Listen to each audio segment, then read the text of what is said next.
Hey, so now we're getting into the meat and potatoes, the question that you've been asking the entire time. What is a function? So, what is a function?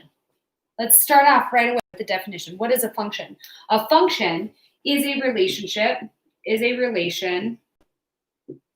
So it's a set of points that all go together that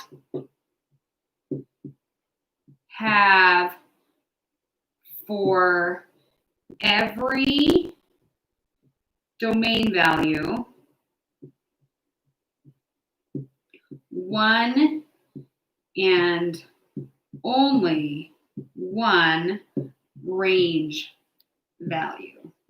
All right, so what does this mean? I mean, that description doesn't actually tell you a whole lot unless you've actually seen it in action.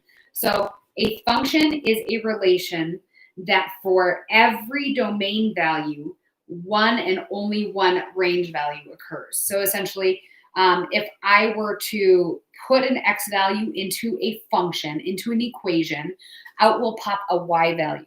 That y value could be the same every single time, depending on, or like regardless of what I put in for x, and that's okay. That's a function. However, I can't put an x value in, say 1. I can't put 1 into an equation and then out pop 2 different y values.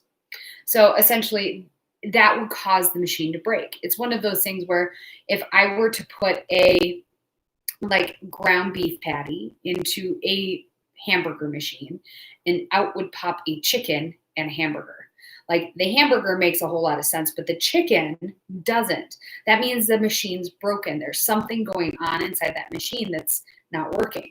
Functions are the same sort of way. You can think about it in terms of machines. I don't typically like doing that, but I want to have that analogy so you understand, like, if you get 2 y values out of this function, it's broken. It doesn't work. It's not a function machine. It's not a function. It's not something that works. So how is this seen in terms of data points, in terms of tables? How is this seen in terms of a map? How is it seen in terms of a graph? The nicest one and the nicest one to look at is in terms of graphs. And so we're going to get to that last. So that way you can look at these other ones first. So if we're looking at a table, if I look at this table, I want to look at the domain values versus the range values. And I want to ask myself, for each domain value, is there one range value? Again, the range values can be the same, but depending on whatever you put in here, but is there, if I were to put 75 in here, do I get 2 different range values out of it? So this scenario, it's a field trip and then students that sit on buses and how many buses are needed. So if we have 75 students, we need 2 buses. If we have 68 students, we still just need 2 buses. If I have 125 students, I need 3 buses, okay? A lot more kids. So we can look at this in terms of like discrete points, and we can talk about the domain and range in terms of points. So my domain, my x values, those are 68, 75, and 125. I could also put them in order of the table. I could say 75, 68, and 125. It doesn't really matter. My range values, y values, are 2 and 3. Now, note, I didn't write both these 2s. I don't need to because they're the same value. I don't need to represent it twice when I talk about range. I just have 1, 2. That is a horribly written 2. I have 1, 2, and I have 1, 3, even though like representing these 3 data points. So looking at this, I can say that yes, this is a function because if I put 75 into this relationship, I get out a 2. If I put 68 into this relationship, I get out a 2, okay? I don't care if my x values that go in get the same y value, but if I were to put an x value in, I don't want to see that I get 2 different y values. So it's a good thing that this doesn't say 75 and then 4 next to it, okay? For example, 125, I get 3. So I have a different, or I have for each different x value, I have a y value that corresponds to it. So this is a function. So yes, it's a function, okay? This map here shows you an ideal example of a non-function. Why? Because of this 7 right here. So I tried to make it blue. Hopefully you can see it if you like really look and squint hard. But we have these values. We have 7, 9, 12, and 15. These are discrete points. So if I were to talk about the domain versus the range, if I said, what is the domain? I'd say my domain is 7, 9, 12, and 15. If I'm talking about my range, I'd say my range is 7, -1, and 0. Or I could also say -1, 0, 7. I don't care what order you put them in. The most important part of this is saying that this 7, if I put it into this function, whatever this function is, I don't just get out a -1, but I also get out a 0. That's a problem. If I put this domain in, I get 2 different ranges. If I put a 9 in, I get 1, 7. If I get a 12 in, I get a -1. If I put 15 in, I get 0. But this 7 breaks it. This 7 is a problem. If I put 7 into this function, I get out 2 range values. So no, this is not a function. I could talk about the domain and range still. My domain is 7, 9, 12, and 15. That's okay. And my range, I can talk about that as well. 7, -1, and 0.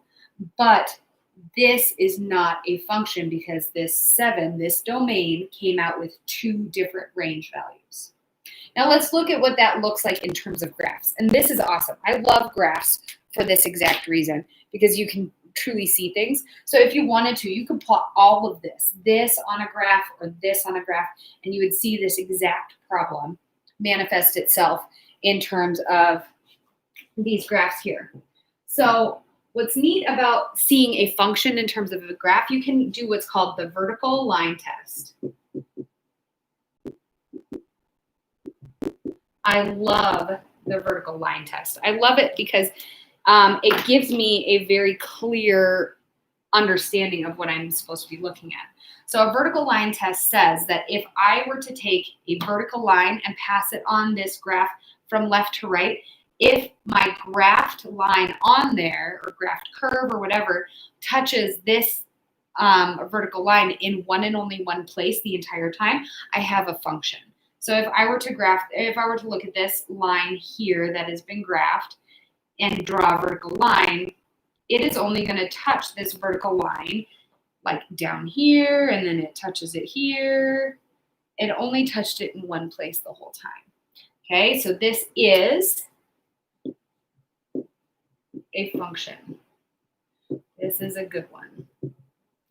However, this one down here is not. So if I were to do the vertical line test, right now it's only touching in one place, but as I move this along, I'm actually touching in this vertical line down here, here, and here in 3 different places. This is not a function because it does not pass the vertical line test. So not a function. Because it does not pass the vertical line test. So if I were to draw a vertical line here, I can see that it hits in 2 different places. I could even draw that vertical line here. It hits in 2 places. That's a problem. If a vertical line drawn hits in more than one place, it is not, the graphed function is not a function, or the graphed line is not a function. It's only hitting in one place, only hitting in one place, only hitting in one place. This one is a function. This one is not. I could do the same thing here with these points. I could graph these. This 7 would have a -1, or x would equal 7, and I'd have a -1 and a +7. So those 2 points vertically are like this, like that. They hit vertically in the same spot on the x-axis, and therefore the vertical line test cannot be passed. All right. Have a blast in this lesson. I'm sorry these videos are so long. This is a heavy module, and this is a particularly heavy lesson set. All right. Have at it. Don't forget to take the exit pass after you've done your must-do problems, and I will see you later. Bye.